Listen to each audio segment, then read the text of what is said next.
Buddhist monks don't usually talk about money, but if they did, their advice might surprise you.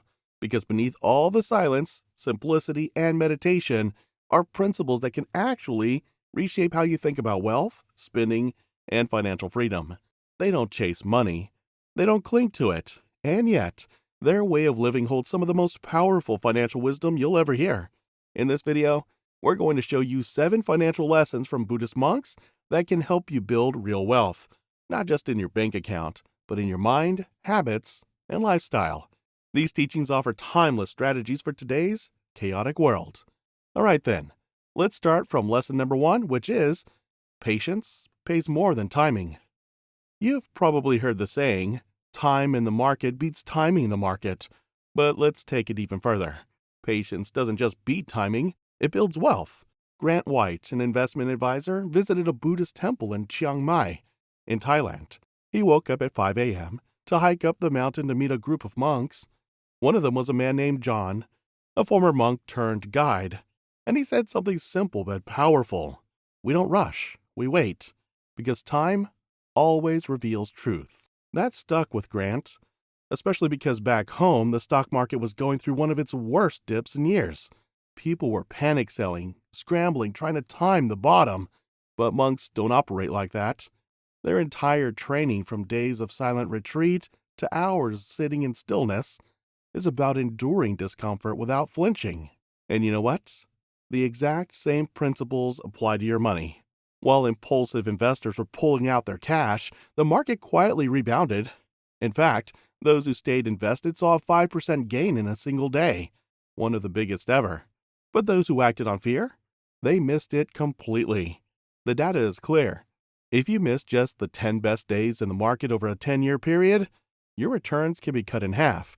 So whether you're investing in the stock market, starting a business, or just trying to get your finances in order, remember this. Patience isn't passive.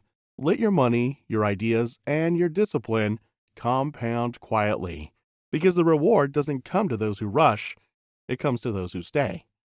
Our next lesson is about find balance, the middle way of spending. This concept goes all the way back to the Buddha himself.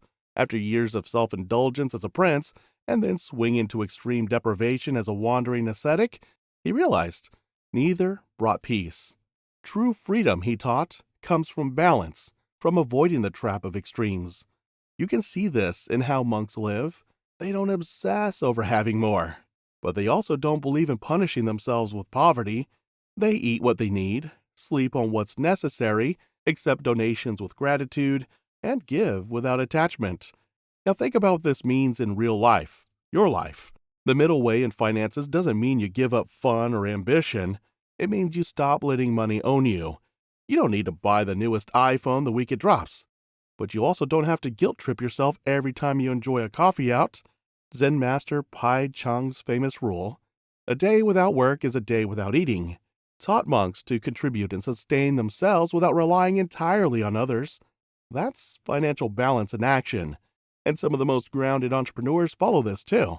People like Naval Ravikant, who built wealth in Silicon Valley, openly say that real financial peace doesn't come from getting more, it comes from needing less. Desire is a contract you make with yourself to be unhappy until you get what you want. That's a modern echo of what monks have been teaching for centuries. All right, let's move forward to the third lesson. Let go of attachment to wealth. Monks don't chase money, not because they don't need resources, but because they don't cling to them. In Buddhism, this is called non-attachment, and it's not about giving everything up. It's about not letting anything control your sense of peace. When you really think about it, a lot of financial stress isn't caused by a lack of money. It's caused by our attachment to what we think money should bring us. Security, status, self-worth, control. But monks let go of that story. In the temples, monks live simply. Not because they can't have more, but because they've trained themselves to detach from needing more. They accept what's given, they use what's needed, and they focus on inner richness instead of outer symbols. That same mindset is powerful in modern life. So many people fall into the trap of believing, once I have X amount, then I'll be happy. But even when they reach that number, They raise the goalpost. The stress stays, the craving grows. And the same mindset can apply to money. Because wealth is never permanent. Markets change, jobs shift, expenses show up.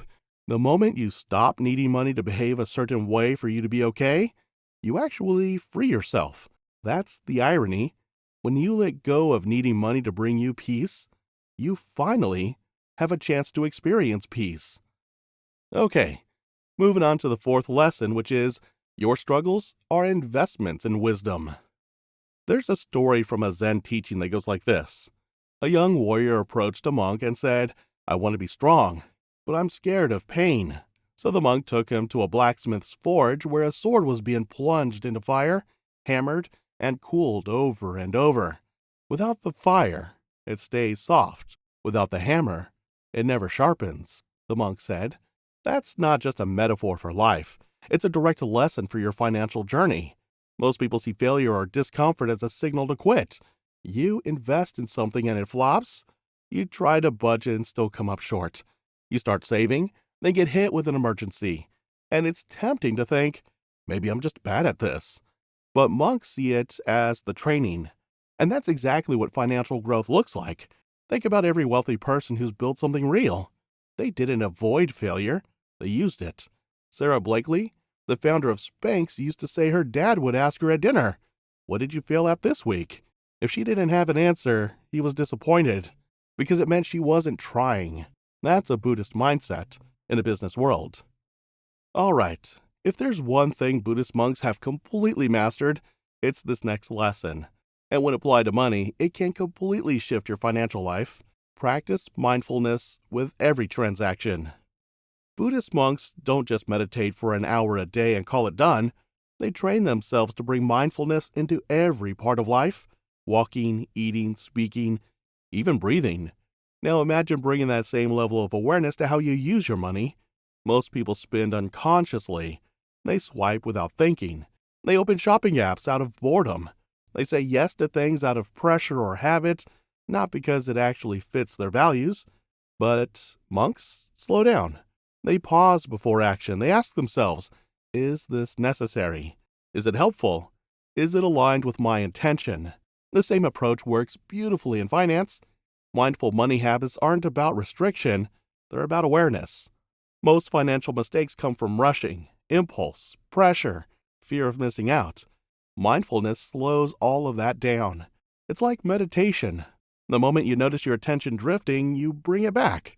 The same way, when your spending starts drifting away from your goals, you bring it back. And over time, something powerful happens. You start to feel in control. Okay, moving on to the sixth lesson. Be generous, even without money. Most people think generosity only begins when you have enough savings, enough income, enough security. But Buddhist monks practice the opposite. They give even when they have very little, not out of excess, but out of intention. We often think of financial success as building up, more saving, more investing, more income, but Buddhist monks teach us something different.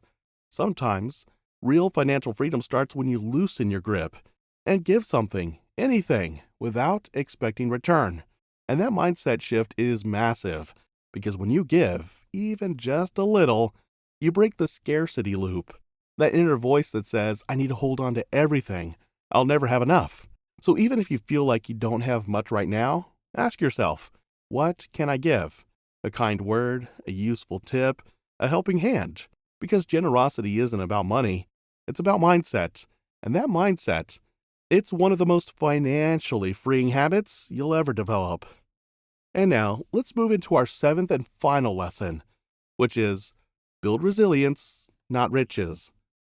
There's a story of a monk who was once asked, "What's your secret to strength?" He pointed to the ocean and said, "See how the waves crash against that lighthouse? The lighthouse doesn't move. That's strength. That's not just poetic. It's a blueprint." In Buddhist life, resilience is everything. Monks train themselves to stay calm in storms, not because life is easy, but because they've learned to anchor themselves in something deeper than circumstances. Now compare that to how most people deal with money. One bad month and panic sets in. An unexpected expense and suddenly the whole plan feels ruined. Real financial strength isn't about having millions in the bank, it's about how you respond when things get tough. Zen master Seong San, when he came to America, didn't rely on donations. He got a job in a laundromat to support his students and the practice center. That's not glamorous, but it is powerful because strength isn't about having, it's about standing. Same thing in your financial life. When you commit to discipline, even when it's boring, when you keep saving, even when no one sees it, when you stick to your values, even when the world around you is all chaos and noise, that's when you become unshakable. So, there you have it. 7 timeless financial lessons from Buddhist monks. If this video gave you something to think about, hit that like button and subscribe for more financial ideas you can actually use in your day-to-day life. And if you're into learning how different cultures approach money, you'll probably love our video on how Jewish wisdom can help you achieve financial freedom. It's packed with insights that are both practical and powerful. Also, let us know in the comments which of these lessons hit home for you the most. Thanks for watching, and until next time, cheers.